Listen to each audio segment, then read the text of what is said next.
social. And this is where you put all of your various social media links and activities. You might even incorporate embedding your Twitter feed or your Facebook page activity, or you might want to embed some Pinterest boards on that particular page. But it's where you're letting people know that's where you are socially engaging, and they can interact with you in social media via those various pages. Some people like to have an events page. If your business is very event-focused and you're hosting open houses or you're doing lots of different events, going to maybe lots of conferences, you can put an events page up where you can have people access and know where that stuff is. Okay, so content strategy. Now we're at the stage of your website where we need to figure out how to get people to your website who don't already know you exist, okay? So if you have business cards, brochures, those kinds of things out there in the community, your branding, marketing collateral are exposing people to your domain.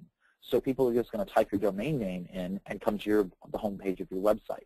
The vast majority of people, though, are going to find your website from the content that you put on your website.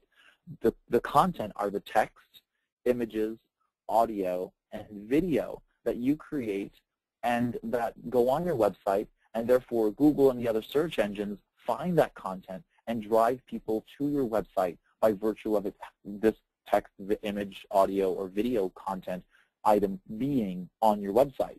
So Google will show a link, people click on the link, and you'll be taken to that person's website, your website, so that people can go ahead and consume that content, okay? So what content are you going to have on your website? You're going to have to go ahead and decide that from the highest level perspective, all right? So now you are 12 hours into your small business website development process, and you have 4 hours to go ahead and define what content you're going to go ahead and put on your website. You're also going to define who is going to be the manager of your website. That means there's got to be some person. Maybe it's you, maybe it's somebody else in the office if you don't feel like you want to be able to do it. And you're going to have 2 other kinds of roles in the business to be able to do that. Now, if you're a solopreneur, I understand that you're going to wear all 3 hats, but you have to look at your website from all 3 perspectives, each perspective that is, at different times, so that you have the appropriate perspective with regard to what needs to happen. So the manager is the person who's controlling the entire website from the highest level. How is it speaking and representing our business?